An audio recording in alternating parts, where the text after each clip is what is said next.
is CGTN, China Global Television Network. In January 2012, the African Union adopted a decision to establish the African Continental Free Trade Area, or the CFTA.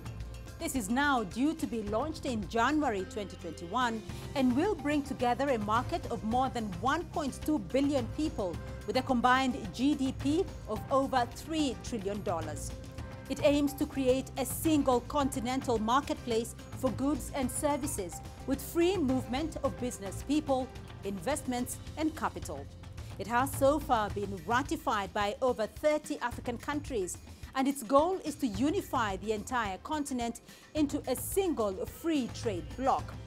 This week, we look at how the CFTA will be implemented across a continent with such divergent economies, and how will it benefit the individual across Africa. I'm Beatrice Marshall. Welcome to Talk Africa.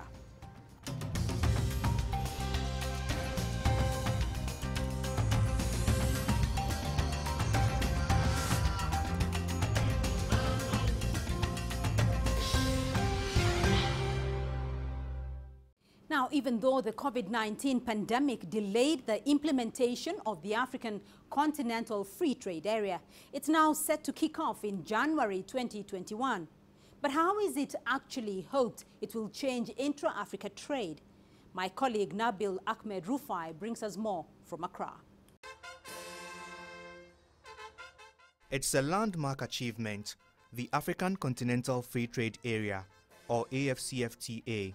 A trade deal covering a market of more than 1.2 billion people and up to $3 trillion in combined GDP. The Secretariat was commissioned in Accra in August and handed over to the African Union. It is fitting that the Secretariat will have its home here in Accra.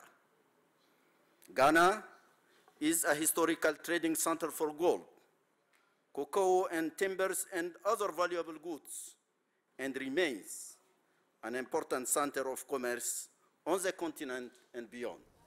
ACFTA is meant to put Africans on a better economic footing, stimulating investment, innovation and economic growth by increasing efficiency and eliminating barriers to trade. We in Ghana believe that an increase in trade is the surest way to deepen regional integration in Africa.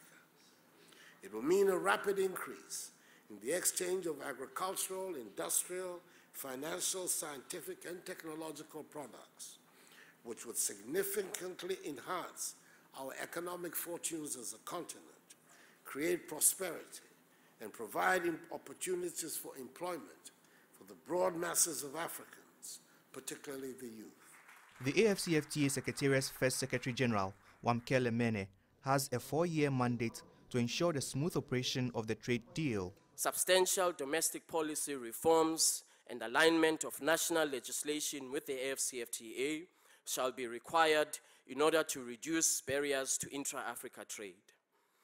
Transshipment of goods from third countries that are outside of the ACFTA zone will be a significant risk.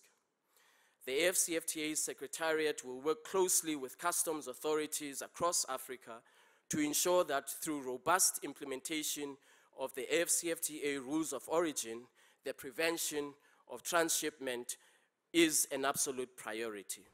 36 out of 54 African countries have so far ratified the trade agreement. Africa's largest economy, Nigeria, was slow in making a decision to sign the pact, but finally did before the December 5 deadline. ACFTA is set to launch on January 1st, and the plan is for it to come into effect in stages over the next several months and years, with a potential of increasing trade amongst African countries by more than 50%. Nabil Ahmed Rufai, CGTN, Accra, Ghana.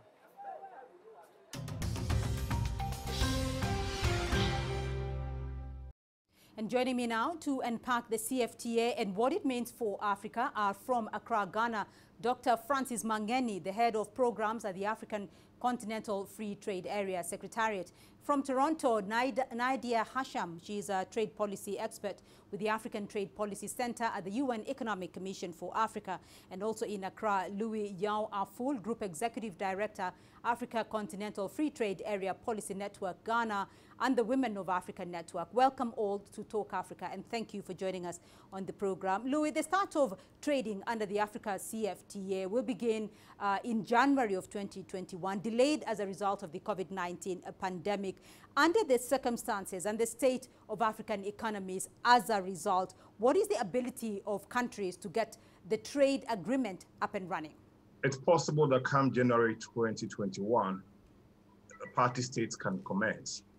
I believe that a lot of factors have been put in place to see to it that nothing becomes a stumbling block. And even if there should be any second wave of COVID, I mean, a lot of factors could play to enable that it takes off smoothly. One, I believe that now at least by this time, 80% or 90% of the rules of origin should be ready, and they will go with the 90% that is ready.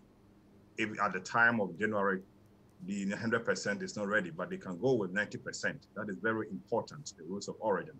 Secondly, another factor that I think that the custom management among party states by this time, there have been that enough layout or enough platform of cooperation. Because it is very important if the custom management is not put in place among to check trade facilitation, it's going to be difficult. But from my check-out point, I think most countries have put in place all the mechanisms, both in terms of technology infrastructure and in terms of physical infrastructure to see to it that they commence. Another important thing that is ready, if you take Ghana, for example, it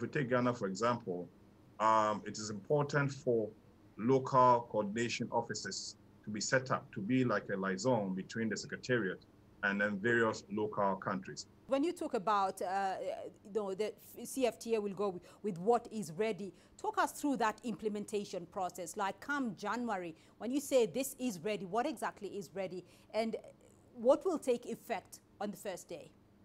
The agreement was in force right from, I think, May, when I think the 22nd member state was accepted. And so it was the trading that we're all looking at to January. If I say it is ready, if I will use us as a case study, Ghana has positioned itself in terms of institutional setups. The Ministry of Trade, through the Ghana Export Promotion Authority, has positioned itself ready.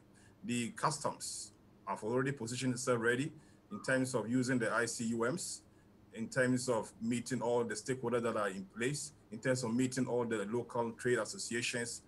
And all these people have been positioned such that come January, when trading commences, in other words, when goods are supposed to move freely to member states with zero tariff or 90% liberalization, there shouldn't be any technical barriers to trade.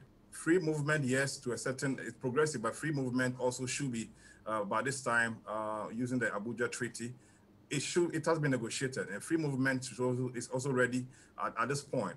I should have ability to move to Nigeria, if I'm supposed to move my capital, I'm supposed to be able to go to Nigeria without any kind of technical barriers or at the borders as well.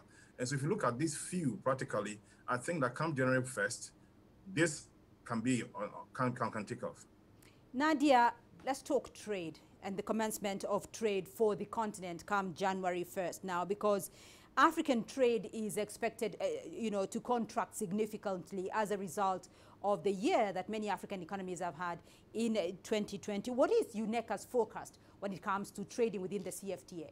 We do expect to see some contraction as a result of the year that we've had with border closures and other measures that limit economic activity. However, we see the ACFTA and its implementation as a way of recovering from this crisis and coming back even stronger. So our modeling has forecasted that depending on the level of implementation of the ACFTA, the overall continent's GDP could be expected to increase anywhere between 28 to 44 billion US dollars after full implementation by 2040, as compared to a baseline without the tariff liberalization. Net total exports are expected to increase by 40 to 56 billion, and that's largely intra-African trade. Exports to the rest of the world may decrease in small margin, but we're really expecting to see large increases in intra-African trade. And this is expected to be a substantial expansion in the manufacturing sector especially. Dr. Mangeni, Euneka is expecting that African trade will go up by 52% probably in the first year. Going by the success of the other regional economic communities, Dr. Mangeni, how is Africa going to ramp these up to 52%? The African Continental Free Trade Area is expected, when fully implemented, by the year 2035, to lift 100 million people out of poverty. It should be inclusive, meaning that young Africans, women, and small to medium enterprises must benefit from the African Continental Free Trade Area, in addition to the big enterprises. Now, how do we get there? That is the question. And as you rightly indicated in your question, we are not starting from zero. We are not starting from scratch, or it's not tabula rasa. There's a lot of trade that has already been happening under the regional economic communities. What's going to be new is that now, instead, in addition to intra-regional trade, intra-rec trade, to trade within the regional economic communities, we are now going to have more trade across the regional economic communities. For instance, between member states of ECOWAS and member states of the East African community, or member states of SADC, on a preferential basis. So this is supposed to boost trade so that it doubles, as the ECA has been predicting since the year 2010, when they did the baseline study, so that it doubles, in fact, by the year 2022. That's in 2 years' time. I guess the question here then is, without a sound manufacturing base, what exactly is Africa trading with among each other? Already Africa has been trading, that's new. Africa has been trading, but the difference is that we were all trading with our raw materials. And so we didn't see the need for member states to trade among ourselves. But now, the whole idea is to boost industrialization. Let's not forget, Agenda 2063 looks at industrialization as well. And therefore, our manufacturing base should really, really be looked at. And therefore, there's the need to look at our comparative advantages when it comes to even our raw materials to feed the manufacturing sector. And therefore, also, you're going to look at countries before we had ACFTA, countries that had lower tariffs. This time around, it is important for the comparative advantage of party states to really play a role. Because if you have a comparative advantage over one area, you then look at it and really build it up. I give you an example. If you look at Ghana and Cote d'Ivoire, we are the largest cocoa exporting countries. But when it comes to chocolate, the revenue from chocolate, none of the two combined it comes near Netherlands. Why? So between the two countries, what can we do? Who is supposed to do the value additions? And so I am focused on the fact that our raw materials, we should look at a comparative advantage when it comes to our export of raw materials to each other. And Dr. Mangeni, let's look at some of these realities, because even though Africa wants to trade with itself, we are getting reports that in 2018, for instance, according to Afri-Exim Bank, Asia became Africa's foremost trading partner, overtaking Europe and accounting for more than 31% of extra-African trade in 2019. In contrast, though, intra-African trade declined to about 14.5% in 2019. Dr. Mangeni, can African countries compete with established markets like Asia? Well, the African countries can compete, and in fact, they are competing. The reason why they can, why African countries can export to Asia and to other parts of the world is because they have products that are acceptable in those markets. Now, what we need, and I really need to maybe really emphasize this point, is market intelligence. What we are exporting to other parts of the world is actually in high demand in other parts of Africa. If I can refer you to a study that we did when I was at Commerce, and we were asking enterprises why they export things to other parts of the world instead of exporting them to other African countries, why they import things from other parts of the world which are available in Africa and therefore could be imported from Africa. And among the constraints that were mentioned, the one which was actually ranked first was lack of information. They just didn't know that these things were in demand, their products were in demand on the continent, or that what they wanted was available on the continent. So there is demand, there is a market in Africa that our economic operators can follow through, can look at. But also, let us not just think about products which we are currently trading in, primary products, for instance. Let us look at the services sector. Let us look at the vibrant innovation sector, the vibrant new products that young people and grown-ups are putting on the market. Right, and Nadia, and one of the sectors that is often left out when looking at a country's GDP is the informal sector. And looking at the practical implementation of the agreement, though, and using the African informal sector as an example, Afri-Exim Bank reports that a significant proportion of Africa's GDP actually does come from this sector. So, Nadia, how will the CFTA integrate this sector of the economy to actually add to individual countries' GDP? Informal cross-border trade is critical for employment and for income. It can employ up to 75% of active population, providing an income source for 43%.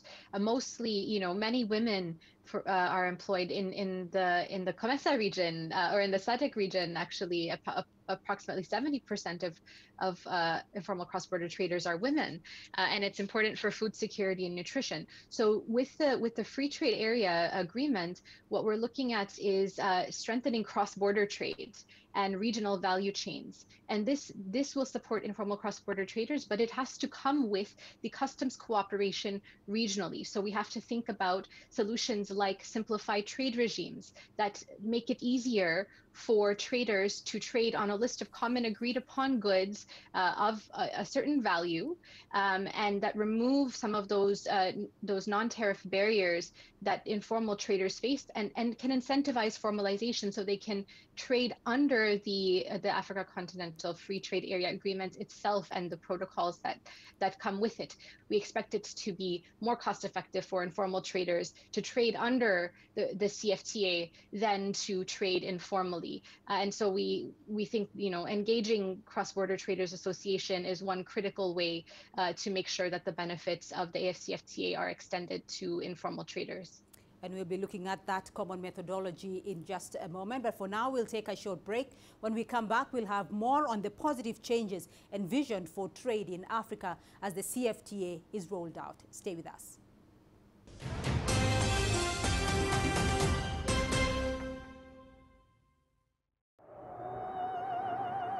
Life moves pretty fast. Ideas move at the speed of sound.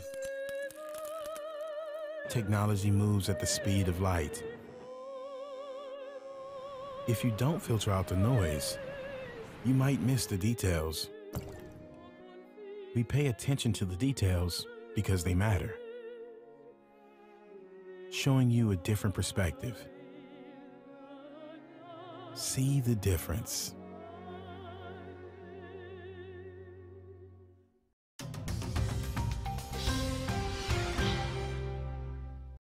Welcome back to Talk Africa. Still with me, Dr. Francis Mangeni, Nadia Hasham, and Louis Yo Aful. Before the break, we looked at the background and implementation of the CFTA. Let's now look at some of the prospects it holds for the continent. And Louis, I want to hear from you about Africa's youth, because Africa's youth population is growing rapidly. It is estimated to reach about 830 million by 2050. Currently, 70% of Africa's population is made up of people under 35 years of age. What does the CFTA, though, require of young people? What does the CFTA require of young entrepreneurs? the CFTA does not necessarily have a strategic plan for any country, but like Dr. Mageni said, it is the countries that must strategize, looking at the various opportunities. One, for the youth, it tells of the next generation of startups that are really going to really brew. There's a lot of opportunity for startups in so many of the sectors. We're going to have intra-African tourism, we have intra-African education, we have intra-African investment, we have intra-African creative arts, which has been one of the areas that have not been tapped for a very long time. The Afro-Asian Bank has provided almost about $500 million to really support that sector. And a lot of youth have really shown interest in the arts and culture or creative art industry. That is one of the areas. And so I think that if you, for instance, take Ghana like this, you're looking at agriculture, which is agriculture and the value additions that go with it. It brings enormous opportunity for the youth. And for example, Ghana has what we call the food for planting. It is an area that the youth really can take advantage of. The ADB projected almost about 30 trillion or so more in the agribusiness in the next 20 years to come. And so this is the right time. So if you take agri, if you take creative art industry, it is so ripe. If you take tech startups, these three are one of the major opportunities that the CFTA, because this time is going to be intra-African. There won't be any need for them to look outside. Nadia, and of course, many are going to be asking what exactly it is that people are going to be able to take advantage of come January 1st. Where do you see as the immediate wins for the continent? The major advantage of the agreement is the removal of tariffs on a wide range, really, of goods, and eventually the free movement of people. So I think initially, businesses will have access to wider markets. They will be able to attract better investment. They will be able to make investments worthwhile by accessing a larger market, and invest in expanding sectors like agro-processing and regional value chains. Add value to their products along the value chain in the region. I think we will see job creation as a result. We will see some improvements in food security as cross-border trade is enhanced.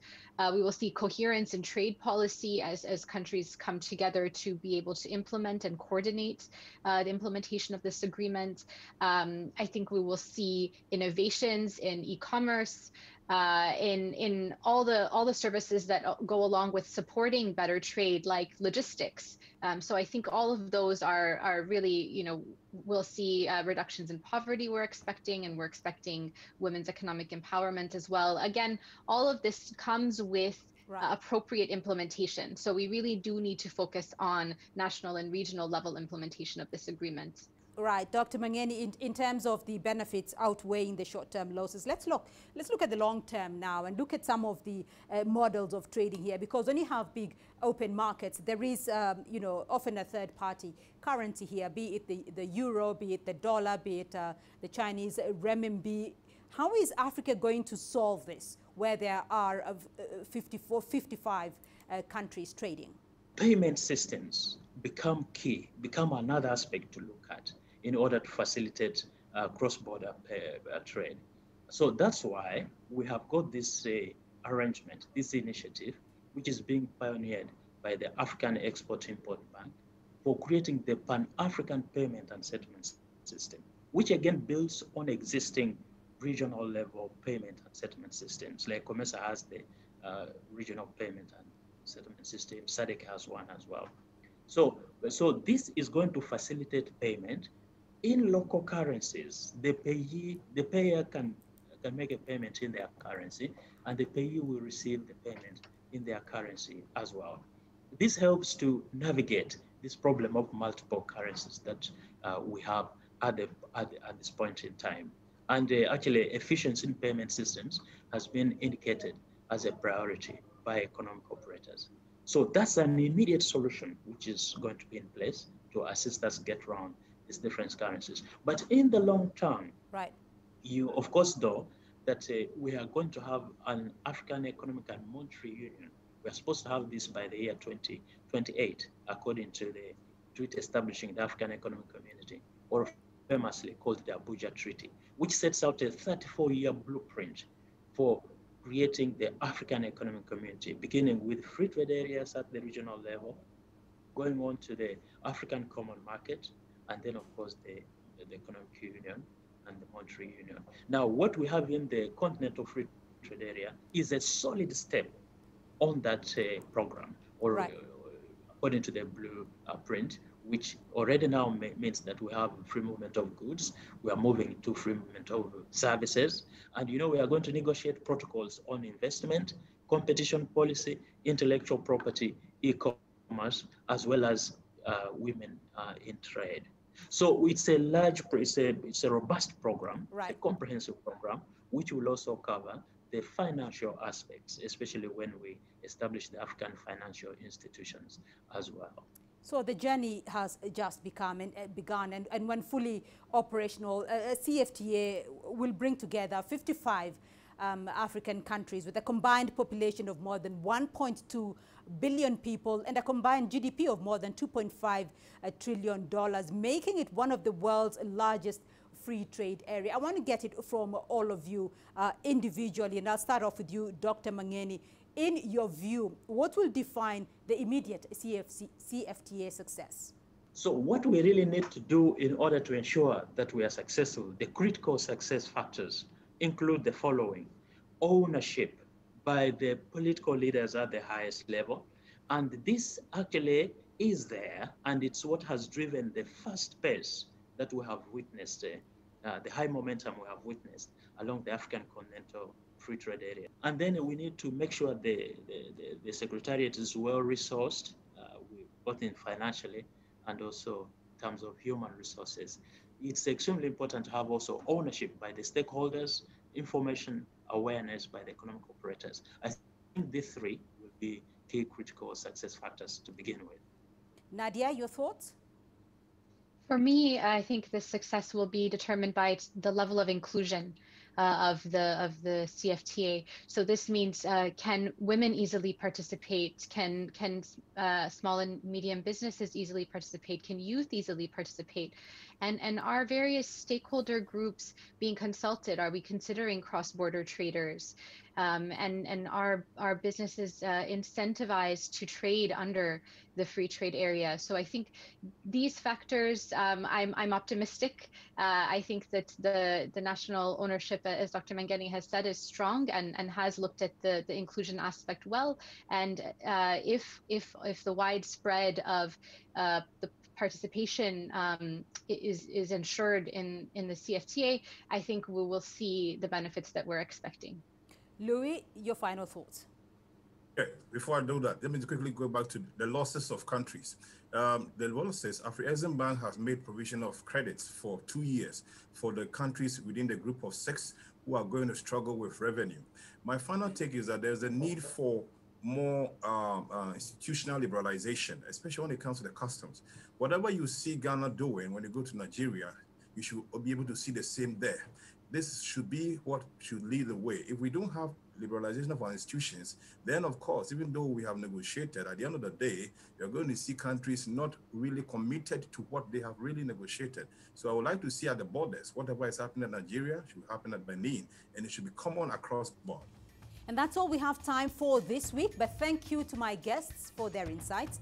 Dr. Francis Mangeni, Head of Programs at the Africa Continental Free Trade Area Secretariat; Nadia Hasham, Trade Policy Expert with the African Trade Policy Center at the UN Economic Commission for Africa; and Louis Yao Aful, Group Executive Director, Africa Continental Free Trade Area Policy Network, Ghana, and the Women of Africa Network. Remember, we'd love to hear your feedback through our social media handles on Facebook and Twitter. You can also catch the show on our YouTube playlist. Do keep the conversation going and tune in again next week for more Talk Africa. From me, Beatrice Marshall, and the team in Nairobi, have a happy new year and stay safe. Goodbye for now.